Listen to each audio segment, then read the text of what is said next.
પ્રસ્તુત છે પ્રાસંગિક. આજનો વિષય છે વિશ્વ પૃથ્વી દિવસ. સંપાદન અને પઠન કરી રહ્યા છે પરેશ મારુ. વિશ્વ પૃથ્વી દિવસ દર વર્ષે 22મી એપ્રિલે ઉજવવામાં આવે છે. આ દિવસનો મુખ્ય ઉદ્દેશ લોકોમાં પર્યાવરણ પ્રત્યે જાગૃતિ ફેલાવવું, પૃથ્વીની સંભાળ રાખવાની જવાબદારી સમજાવવી અને કુદરતી સંસાધનોના સંરક્ષણ માટે પ્રેરણા આપવાનો છે. આજે જ્યારે વૈશ્વિક સ્તરે પર્યાવરણના પ્રશ્નો ગંભીર બની રહ્યા છે, ત્યારે વિશ્વ પૃથ્વી દિવસનું મહત્વ વધારે વધી ગયું છે. પૃથ્વી આપણું એકમાત્ર ઘર છે. આ ગ્રહ પર જ જીવન શક્ય છે, કારણ કે અહીં હવા, પાણી, જમીન, વૃક્ષો અને વિવિધ જીવજંતુઓનું સંતુલન જળવાયેલું છે. પરંતુ માનવજાતના અતિશય વિકાસ, ઔદ્યોગિકરણ, વનવિહીનતા અને પ્રદૂષણના કારણે આ સંતુલન બગડી રહ્યું છે. આજે વાયુ પ્રદૂષણ, જળ પ્રદૂષણ, જમીન પ્રદૂષણ અને ધ્વનિ પ્રદૂષણ જેવા પ્રશ્નો આપણા આરોગ્ય અને જીવન માટે જોખમી બની રહ્યા છે.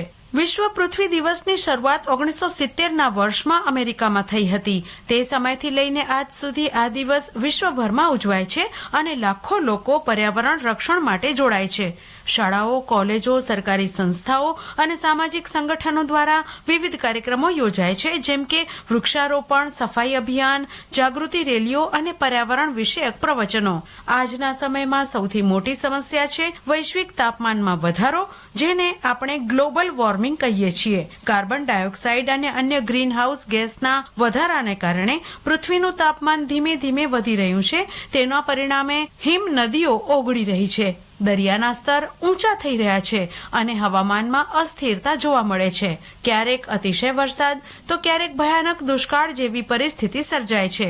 વનવિહીનતા પણ એક ગંભીર સમસ્યા છે. વૃક્ષો પૃથ્વીના ફેફસા સમાન છે. તેઓ કાર્બન ડાયોક્સાઇડ શોષી લે છે અને ઓક્સિજન છોડે છે, પરંતુ માનવ વિકાસના નામે મોટા પ્રમાણમાં વૃક્ષો કાપવામાં આવી રહ્યા છે. પરિણામે પ્રાણીઓના નિવાસસ્થાનો નષ્ટ થઈ રહ્યા છે અને જૈવિક વૈવિધ્યતા પર અસર પડી રહી છે. જળ સંસાધનોનું સંરક્ષણ પણ અત્યંત જરૂરી છે. પાણી વગર જીવન અશક્ય છે, છતાં આપણે પાણીનો બેફામ વપરાશ કરીએ છીએ. નદીઓ, તળાવો અને સમુદ્રો પ્રદૂષિત થઈ રહ્યા છે. પ્લાસ્ટિકના કચરાથી સમુદ્રી જીવનને ભારે નુકસાન થાય છે. તેથી પાણી બચાવવું અને સ્વચ્છ રાખવું એ દરેકની ફરજ છે. વિશ્વ પૃથ્વી દિવસ આપણને યાદ અપાવે છે કે આપણે પૃથ્વીના માલિક નથી, પરંતુ સંરક્ષક છીએ. જો આપણે આજથી જ પર્યાવરણની કાળજી નહીં લઈએ તો ભવિષ્યમાં ગંભીર પરિણામો ભોગવવા પડશે. તેથી દરેક વ્યક્તિએ પોતાના સ્તરે પ્રયત્નો કરવા જરૂરી છે.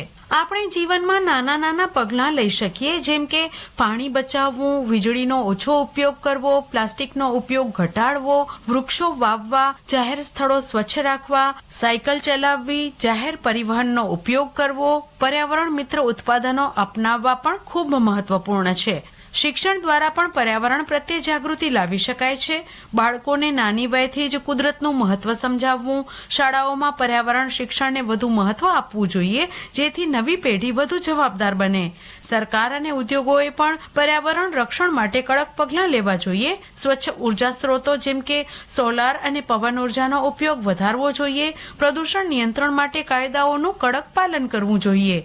આપણે બધા મળીને પૃથ્વીને બચાવી શકીએ છીએ. વિશ્વ પૃથ્વી દિવસ માત્ર એક દિવસ નથી, પરંતુ તે એક સંદેશ છે કે આપણે દરરોજ પૃથ્વી માટે કંઈક સકારાત્મક કરવું જોઈએ. જો દરેક વ્યક્તિ પોતાની જવાબદારી સમજશે તો આપણે આપણા ગ્રહને વધુ સુંદર અને સુરક્ષિત બનાવી શકીશું. પૃથ્વી આપણને ઘણું આપે છે: શુદ્ધ હવા, સ્વચ્છ પાણી, ખોરાક અને જીવન માટે જરૂરી દરેક વસ્તુ. હવે આપણી ફરજ છે કે આપણે તેને સુરક્ષિત રાખીએ. પૃથ્વી બચાવો, જીવન બચાવો. આ સૂત્રને જીવનમાં ઉતારવાનો સમય આવી ગયો છે. વિશ્વ પૃથ્વી દિવસ આપણને એક નવી શરૂઆત કરવાની પ્રેરણા આપે છે કે આપણે કુદરત સાથે સમતોલ જીવન જીવવાનો સંકલ્પ લઈએ. હમણાં જ આપ પ્રાસંગિક સાંભળી રહ્યા હતા. વિષય હતો વિશ્વ પૃથ્વી દિવસ. સંપાદન કરી રહ્યા હતા પરેશ મારુ અને પઠન કરી રહ્યા હતા કલ્પના શાહ.